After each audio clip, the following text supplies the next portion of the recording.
to the committee. And it's very good to see you once again. I think you know quite a few people around the table here. We're not going to ask you for an opening statement, and you could probably include what you would possibly like to see anyway by maybe telling us, in as long as you want, why Scotland should vote to leave the European Union. I think for many of the same reasons that the UK should leave, but there are specific Scottish reasons, some of which may appeal to individual members of the committee and others which might not. For example, the Scottish Parliament would inherit some very important new powers. There would be no need for another Smith Commission, no need for a Calman Commission, no need for primary legislation in this place. By default, automatically, new powers, particularly on fishing, agriculture, would be automatically devolved to the Scottish Parliament on the day that we left the EU. My own view is that Scottish fishing would be far better run by Scottish ministers at Holyrood than by Brussels. And I think that will resonate with a lot of Scottish voters. Second thing is, it would give us the power to actually protect long-term free tuition for university fees, university students in Scotland. At the moment, an EU student has exactly the same right to free tuition as any Scottish student. Unusually, any other overseas students from outside the EU must pay full tuition fees. If we were able legally to charge EU students, we would not only save the 80 million that we're spending at the moment on free tuition, but they would also pay whatever the overseas student level would be. So it's a kind of a double whammy. That money could be used for anything that Scottish ministers wanted to use it for, but I would expect they would want to use it to protect in the long term free tuition for Scottish students, and also to create bursaries for poorer students if they chose, but once again that would be a matter for Scottish students.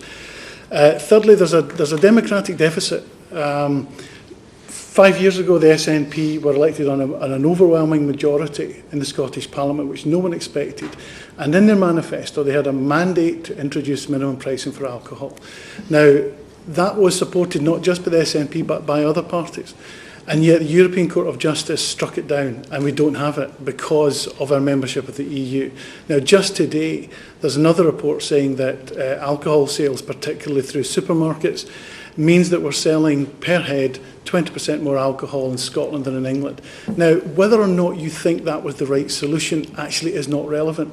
What is relevant is that a mandated political party that won a democratic election has the right to introduce its policies, and in this particular occasion it wasn't allowed to because of interference by the European Court of Justice. And lastly, Chair, is simply the bonus. We do, however much we want to argue about what the payment is that Scotland or Scottish taxpayers contribute as part of the EU's membership dues, when we're out of the EU, that money is simply not having to be spent. That money will come to the Scottish Parliament, partly because there is more money available because of the difference between what we pay and what we get back, but also because with those extra powers will come the ability or the necessity to have money to spend. So, for example, on agriculture payments.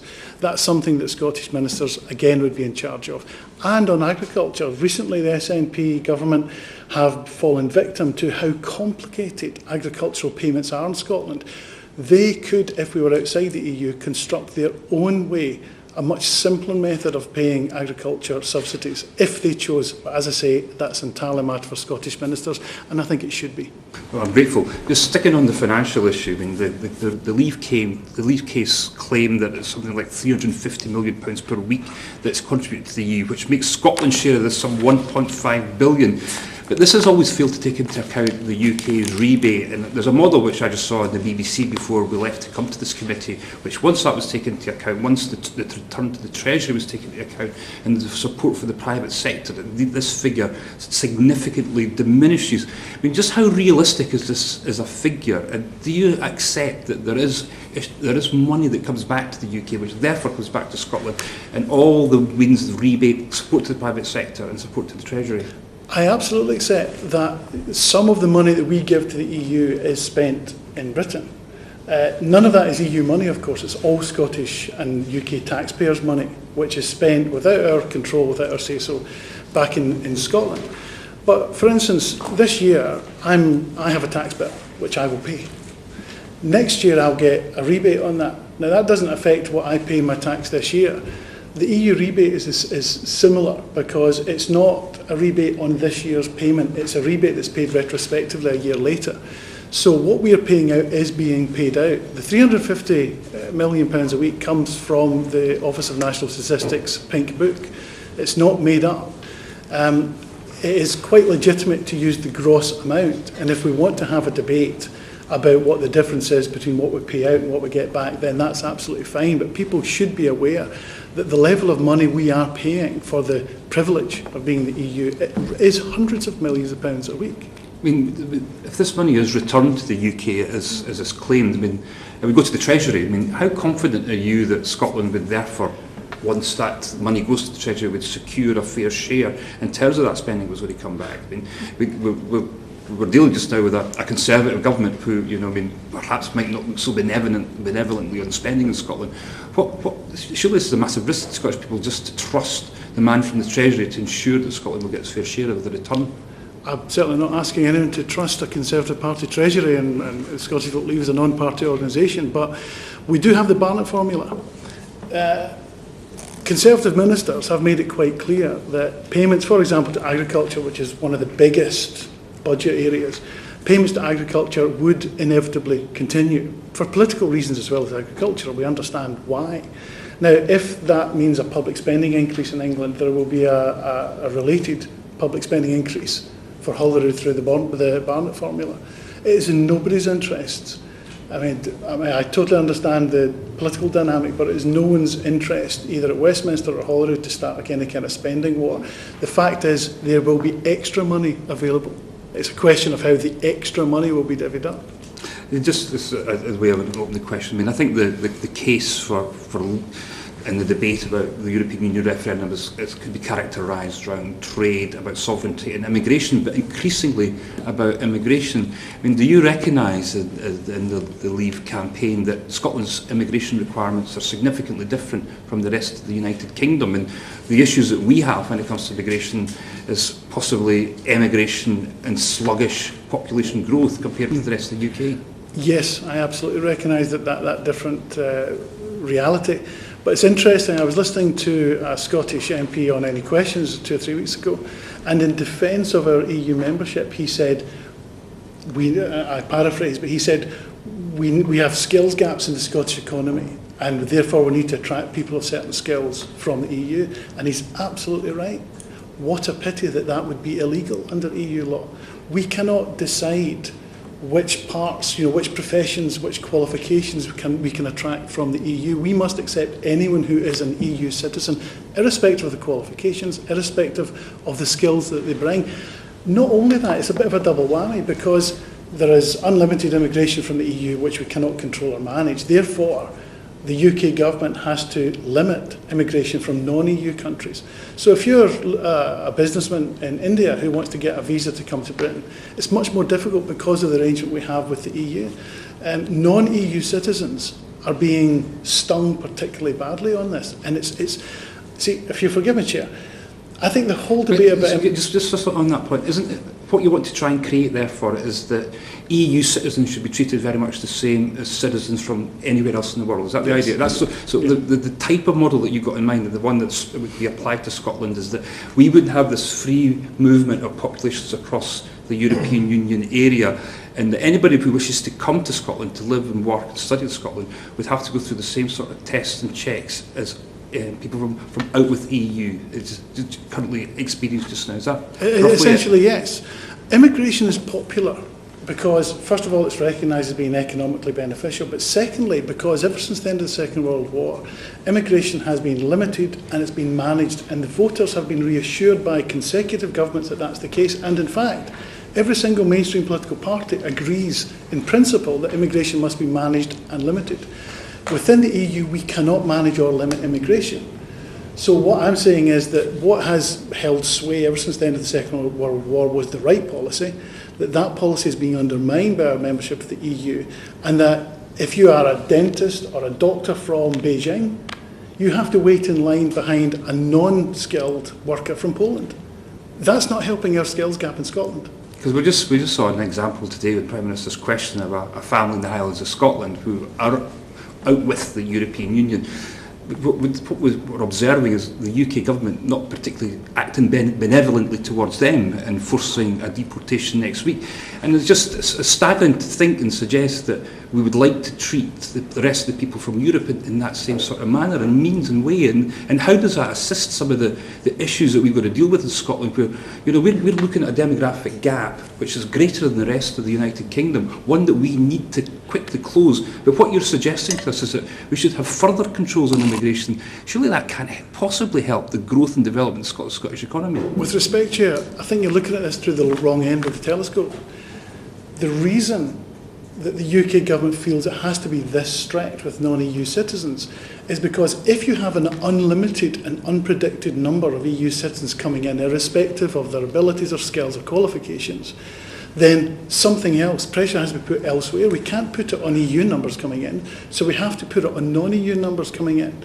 Now, if you could actually have the same rules applied to everywhere, you could afford to be realistically more flexible with people of all nationalities. Well, could I just say that I've never detected in any of the speeches that have been made by Nigel Farage, one of your partners when it comes to this exercise, that what he's looking to do is to try and increase and equalise the entry allowances for people from out with the EU. I mean, I get the impression that what this is all about is controlling immigration, ensuring that immigration to the UK is stopped and stemmed. I've never heard anything from some of your colleagues within the Leave campaign that this is all about trying to equalise it and trying to encourage more people from out with the EU to come to the UK. If you forgive me, Chair, Nigel Farage is no more a partner of mine in the Scottish Vote Leave campaign than David Cameron is of yours. Nigel Farage is in a different campaign. I'm the Scottish Vote Leave, which is part of the Vote Leave officially recognised campaign, not Nigel Farage's. Okay, Kirsty Blackman. I wanted to ask about red tape. We heard last time we took evidence on EU red tape about the fact that a lot of people talk about red tape, but they can't actually give us tangible examples of where this has been an issue. Can you give us some tangible examples of where red tape has been a concern? Yes, I can. I mean, I think, before I do that, let me just put it in context, because I think there's been some concern about UK civil service gold plating of EU regs. And that is a historical thing because of the legal system in Europe is different from the legal system as it pertains in the UK and Scotland and England. Whereas the continental tradition is that if something is unregulated, it tends to be illegal. That's how they look at it. Whereas in Britain, regulation tends only to be applied if you want to limit excess. So there's a different kind of political and cultural approach to regulation.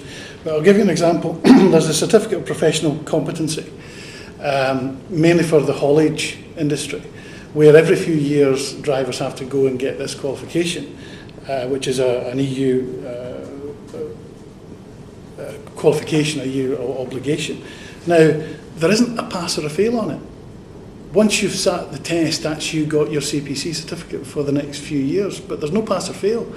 And the time it takes drivers to take off work to go and sit that test is basically empty hours. That's where the cost is for that particular industry. There's another thing called the CE mark, which applies to the construction industry. So any company that hopes to bid for local authority contracts or which hopes to apply for planning permission for a particular project, they must use any product that they use must be CE approved. Now the CE mark is quite difficult to get. I have had reports from people in the construction industry that it's a barrier to new people coming into the construction industry. But like the CPC, it doesn't actually guarantee a level of quality or standard. It is just, it's an approved European mark, which all of these companies must apply for, or else they're not allowed to operate. Now, I think it would be wrong for Vote Leave to say that Vote Leave will come out of the EU, will get rid of all these regulations. That's not what it's about. What it is about saying that an EU regulation should only apply basically to companies that actually do import or export into the single market. It shouldn't apply to companies that don't. So it should only apply to 1 in 20 companies in Scotland. And we're saying that regulation doesn't have to be done on a transcontinental basis. It should be done on a national level that's appropriate to our own circumstances. And I would hope the Scottish ministers would have an input on that. Just a wee follow-up, I heard good things said about things like the CE mark think the people do consider it as a mark of quality. In terms of this red tape and the EU rules and the gold plating and things, I'm not sure that what you've said is necessarily an issue with the EU rules. I mean, is it the way that the local government, for example, are implementing these rules and are making them happen? I think that's justified. I think that's valid. I mean, there's less gold plating, I think, now from what I hear over the last 5 years. I think the coalition government made some advances in reducing the unnecessary levels of gold plating. I think the problem isn't so much in the gold plating, it's in the number of EU regulations, but particularly the number of EU regulations that apply to companies. And you wonder, why does it apply to a company that has no import or export relationship with the EU? If you're a foreign company outside the EU exporting into the single market, you must comply, of course, absolutely right, with the standards that the EU dictates. But that doesn't mean that every single other company in America, for example, have to comply with those same rules, because only the companies that are actually exported to the single market have to apply them. And I think that's just common sense. Thank you. John Stevenson. Thank you.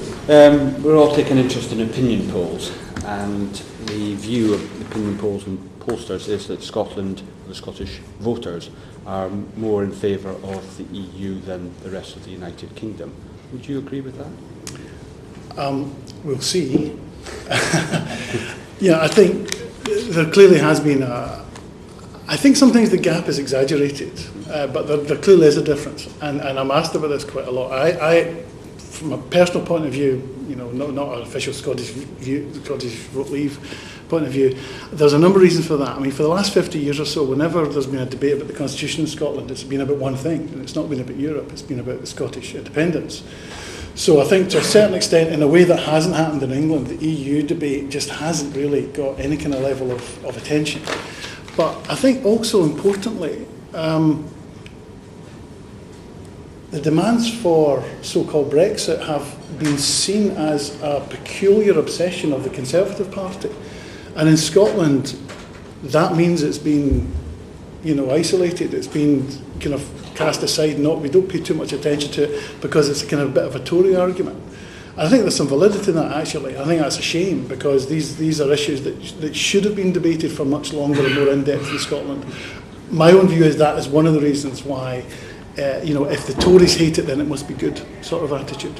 So you therefore don't anticipate Scotland voting to come out and the rest of the United Kingdom voting to stay in? I am an optimistic kind of person, so I still aiming for a majority of Scots. That is absolutely my aim. But if you look at, most of the polls are showing that SNP supporters, for perfectly understandable reasons, are more likely to be the ones that vote to leave. And SNP voters, as I know from personal experience, are the largest group of voters in Scotland. So that's something I actually welcome. And you can understand why an SNP, and obviously I excuse elected members on this, Chair, but you can see why an SNP voter offered the chance for new powers for the Scottish Parliament by default, without a big argument and a big rally down in Westminster. You can understand why that is an attractive prospect.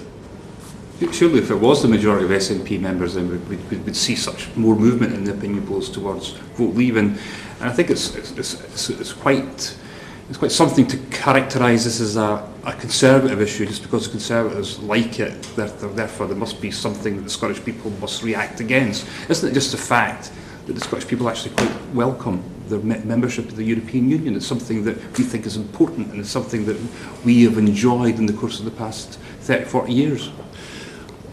That remains to be seen, Chair. I mean, I think the turnout will dictate how strongly people feel about it and how engaged they are in this debate. But from my own discussions that I've had, first of all with fellow Labour Party members, with neighbours, with parents at my kids' school, I don't detect a great deal of knowledge, and I don't mean that in a condescending way. I just think it's something people aren't all that interested in. It's almost like it's a fact of life. It's there, a shrug of the shoulders, rather than enthusiastic. I think, and I've said this before, I think support for the EU in Scotland is very, very wide. I don't think it's very deep. And I think that once people actually hear the very reasonable middle road, reasonable arguments against its membership, I am confident that they will listen to them and act on them. Chris Law. Numerous questions, I don't know where to begin, but I'll start with the first ones I've got just now. Tell me, why is it the Leave campaign has no white paper? I mean, it's a kind of basic thing that most people need to see. What is the case for leaving the EU? I've heard a few scare stories today and a few remarks about, some of the benefits, but why is there no white paper? Something clearly laid out for everyone to see. Because I think you said 25 years this has been going on. So surely that's plenty of time to produce a white paper, is it not? Sorry, what do you mean 25 years? I think you said Goldsmith had brought the argument 25 years ago, so we've been waiting for this vote for 25 years, so surely it should have been a white paper by now. I'm sorry. Oh, was it John Edwards? Sorry, it was sorry, previously. right. I do apologise. My apologies. Yeah, I think that's a valid criticism. If you will remember, and I don't want to trespass on personal griefs, but during the Scottish independence referendum, let's just speak to the elephant in the room. The SNP did produce a white paper. I actually don't think that did their campaign any good. I think all it did was set up a number of targets for the Better Together campaign to attack. Now, I came into this campaign at a relatively late stage, only back in March, so I've not been involved at senior levels up until March, so I was not involved in any kind of debate about whether we should produce a white paper. There is a lot of advice and information on the Vote Leave website about what actually practically would happen after June 23rd if we vote leave, in terms of informal discussions followed by formal negotiations, followed by the actual practical effects of leaving and the implementation of whatever new agreements were. But yeah, I think it's a perfectly reasonable criticism to make. I am not personally convinced that it would have helped the campaign. Just to take the white paper in Scotland, though, when the white paper, before the published white paper in Scotland for the Yes campaign, we're around about 25 to 28% support. By the referendum date, we're about 45%, in fact, that's exactly what it was. Mm-hmm. So surely that's shown it did work. But I'm really astonished that in all these years there's been this campaign for Brexit and there's not a single white paper being published. And I'd also like to ask you a couple of questions about the things you brought up at the beginning of your presentation.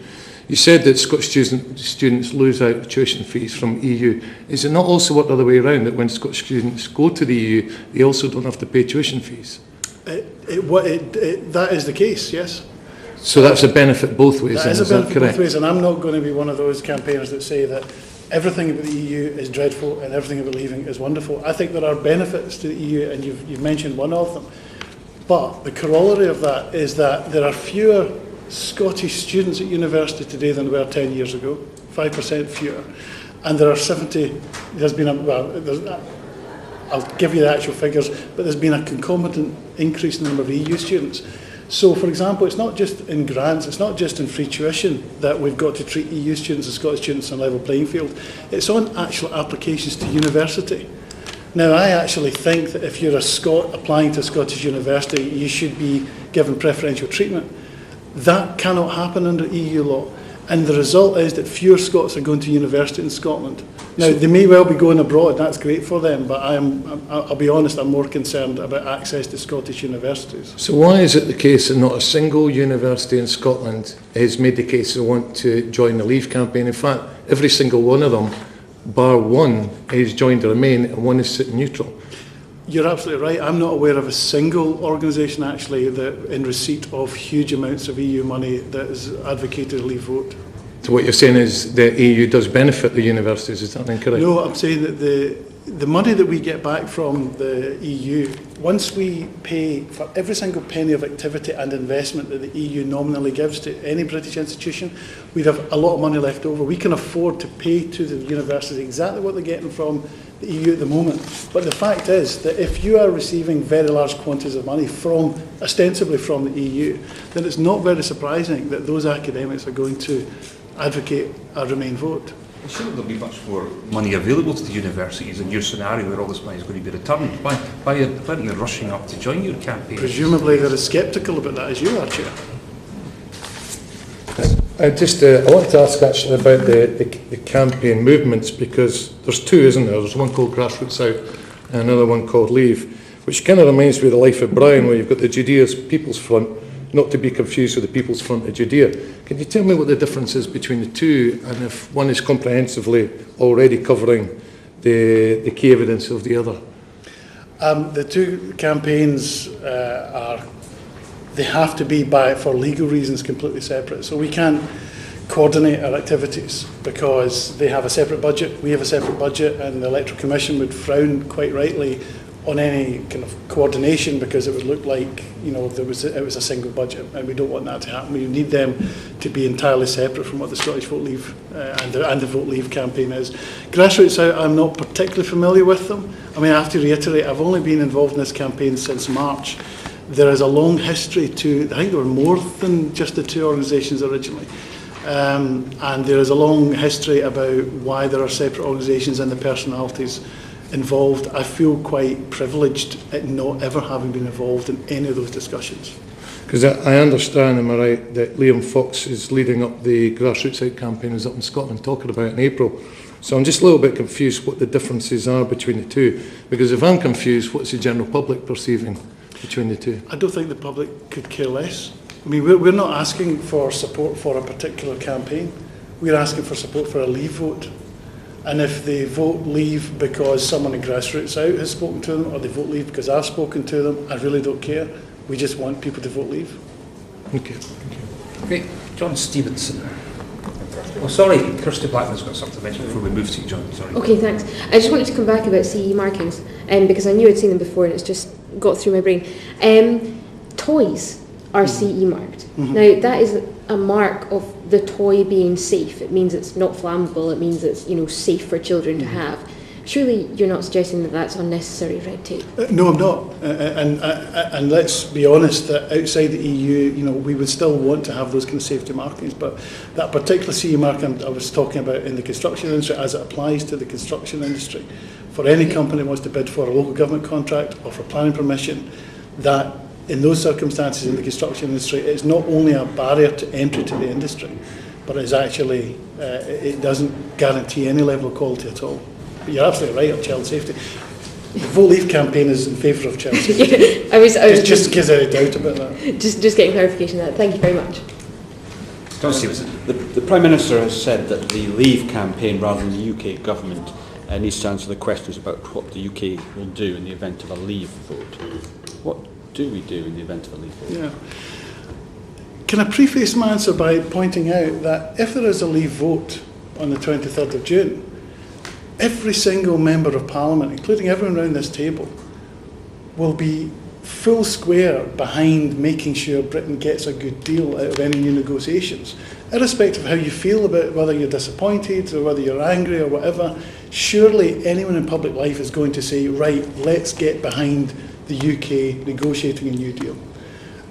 So people should be reassured that it's not going to be the Leave campaign negotiating. It's going to be the British government, it's going to be Scottish ministers, it's going to be, I hope, talent from across all the parties and from civic society and from business, however they felt about the result, all working together for the UK's benefit. So I just think it's important to say that, because people should be reassured that it's not going to be a minority interest. Just on that very simple point, would you also therefore agree that every single European government and politician in Europe will be doing their absolute best to make sure that Europe gets absolutely the best deal for them in any negotiations with the UK? I would certainly hope so, because a good deal for Europe would be a good deal for the UK. You know, on the day that we leave the EU, we become the largest export market for the EU. You know, with however many jobs depend on trade with the UK.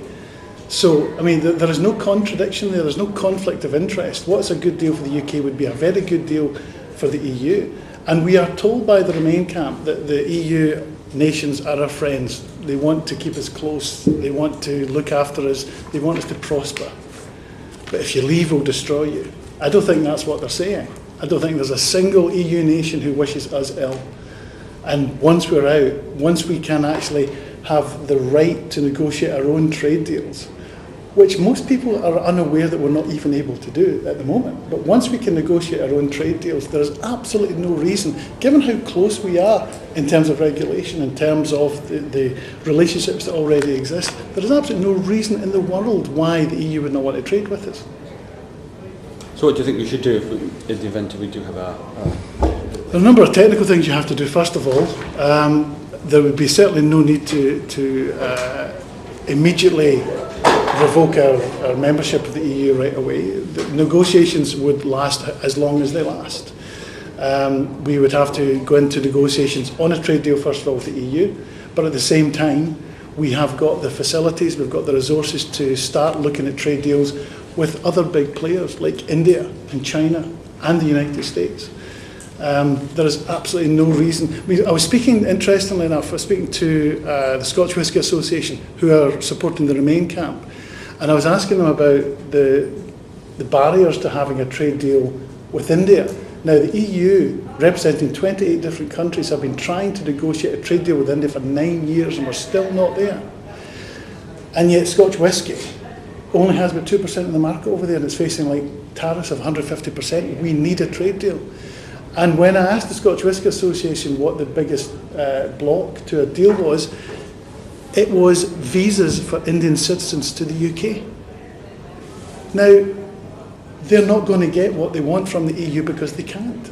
Because as long as, going back to the immigration issue, as long as we've got unlimited immigration from the EU, we cannot significantly increase the number of visas we give to non-EU countries, but we can if we're outside the That's EU. getting back into this suggestion and this proposal that the UK government are going to be looked much more generously and benevolently in giving visas to people from the Indian subcontinent. And again, there's no evidence that the UK government's of a mind to actually do anything. Well, on the contrary, Chair, actually, historically, given the political and cultural links we've had with, for example, the subcontinent, I mean, you know, there is a reason why Urdu is the second most popular. You've asked me to take a Scotland. leap of faith. I think it's taken a massive leap of faith to think that the UK is going to change its immigration views about accepting people from the rest out with the EU more benevolently and generously. It's not about a leap of faith. It's about what our vested interest is.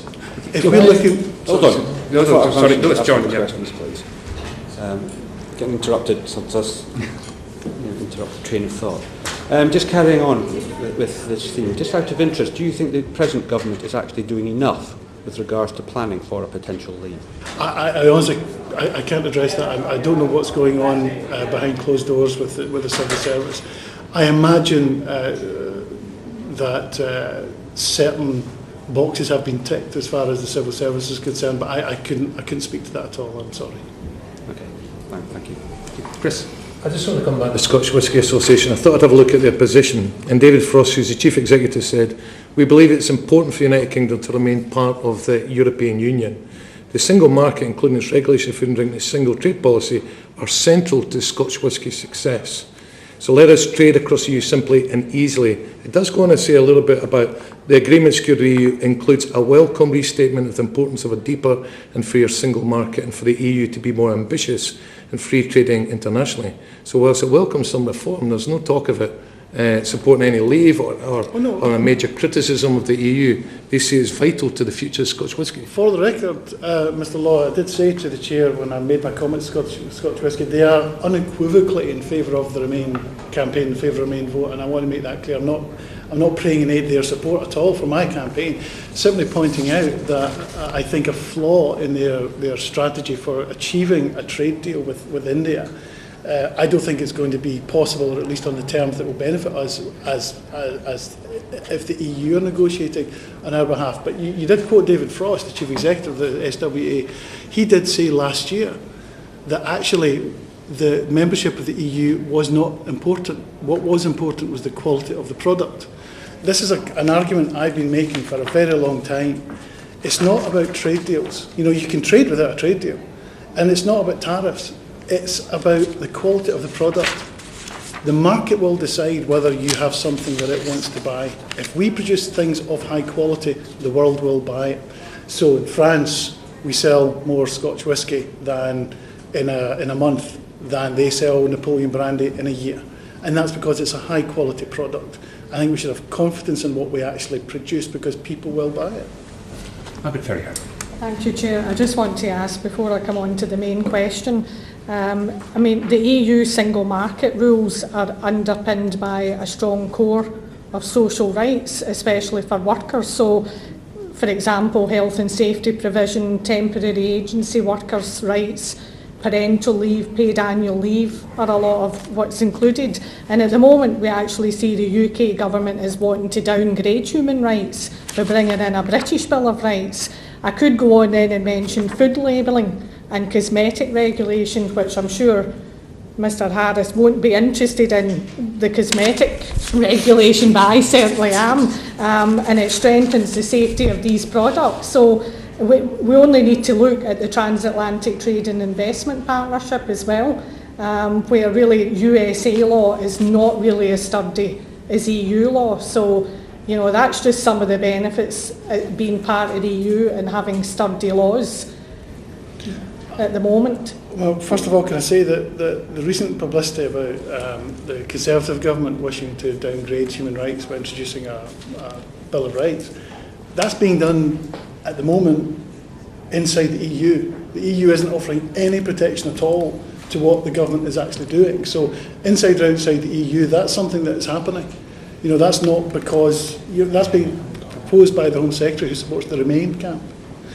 And secondly, you know, if you look at some of the great leaps forward in workers' rights in this country, protection against discrimination on grounds of sex, protection against discrimination on account of race, the national minimum wage, maternity leave of a year, they were all brought in at the UK level. In fact, the first two I mentioned on race and sex discrimination were actually brought in before we joined the EEC. As we were members of the EU.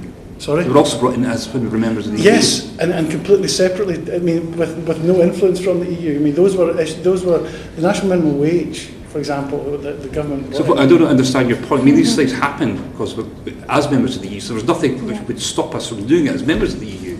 Absolutely correct. But what I'm saying is that those advances were made completely outside the institutions of the EU. They were made by British politicians elected here, accountable to our electorates.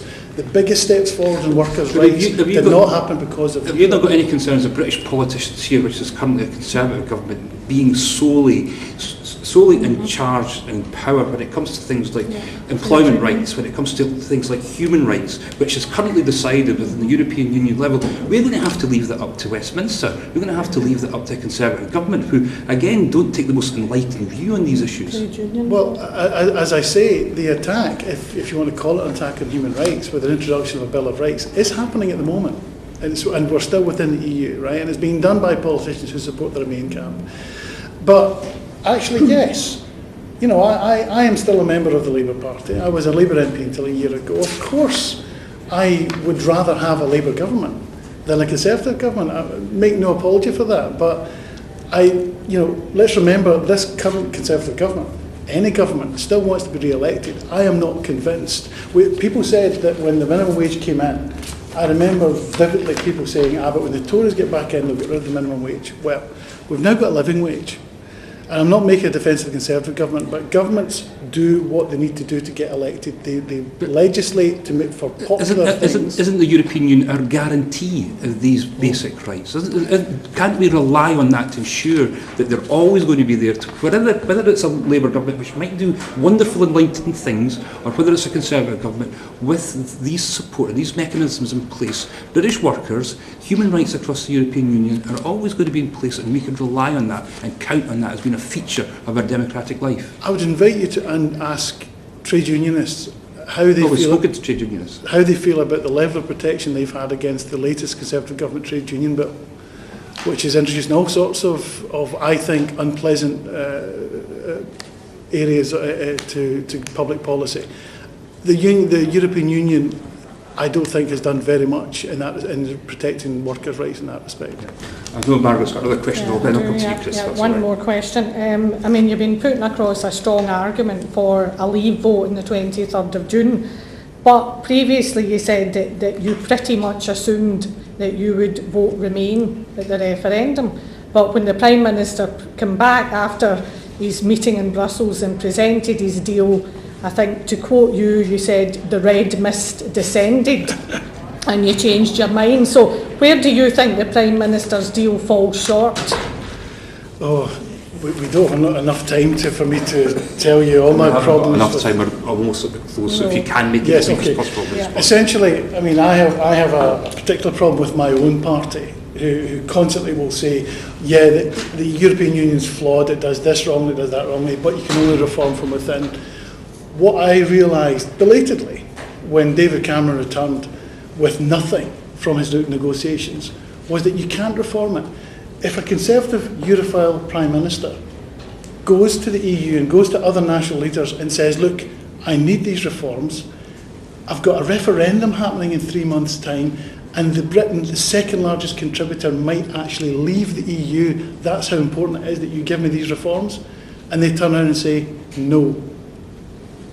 If you can't get reform under those circumstances, I promise you, you will never get reform. Well, Can I comment? Sorry. we've only got 1 minute left because Can the UK government. Can I just make the point that at a press conference earlier today, Steve Hilton made that very point. He said, when asked why the Prime Minister thought that he was going to get a better deal, that Steve Hilton said that he genuinely thought the Prime Minister believed that he would be able to persuade his European partners that because we felt so strongly about this issue, they would make concessions.